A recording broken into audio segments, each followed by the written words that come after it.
পশ্চিম মেদিনীপুরের ডেবরায় ডাক্তার সোরেনের মৃত্যুর প্রতিবাদে শনিবার সকাল ৬টা থেকে দুপুর ১২টা পর্যন্ত বন্ধ ডাকে বিজেপি। শুক্রবার ডেবরা বাজার থেকে আটক হন জেলা সভাপতি তন্ময় দাস সহ একাধিক বিজেপি কর্মী। আমাদেরকে কেন তুলেছে এনেছে তাও জানি না, কিসের কেস দিয়েছে তাও জানি না।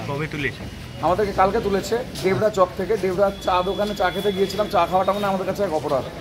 চা খেতে গিয়েছিলাম, জাস্ট অর্ডার দিয়েছে, তারপরে আমাদেরকে তুলে নিয়ে চলে এসছে। কারণ কোনো কিছু জানানো হয়নি, আমাদের পরিবারকেও কোনো কারণ জানানো হয়নি। আমরা কয়েকজন কার্যকর্তা এখানে আড্ডা মারছিলাম এবং যারা আমাদের সাথে দেখা করতে এসেছিলেন এরকম অনেককেও তুলে নিয়ে চলে এসেছে। আবার তাদেরকে কালকে সন্ধ্যের পরে ছেড়ে দিয়েছে, কিন্তু আমাদেরকে আটকে রেখেছে। এখনো পর্যন্ত আমরা কারণ জানিনি, কারোর সাথে যোগাযোগ করতেও পারিনি। শনিবার সকাল থেকে ডেবরা, বালিচক, লোয়াদা, আশারি, রাধামোহনপুরে খোলা ছিল দোকান বাজার। যান চলাচলও স্বাভাবিক ছিল।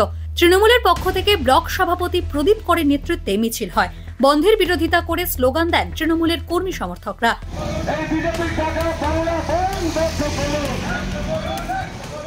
বিজেপি তার বিরুদ্ধে আজকে পথে নেমে দলের কর্মীরা প্রতিবাদ জানাচ্ছে যে বন্ধ ব্যর্থ করার জন্য। শনিবার দুপুরে খড়গপুর মহকুমা হাসপাতালে তন্ময় দাসের সঙ্গে সাক্ষাৎ করেন বিজেপি রাজ্য সভাপতি শ্রমিক ভট্টাচার্য।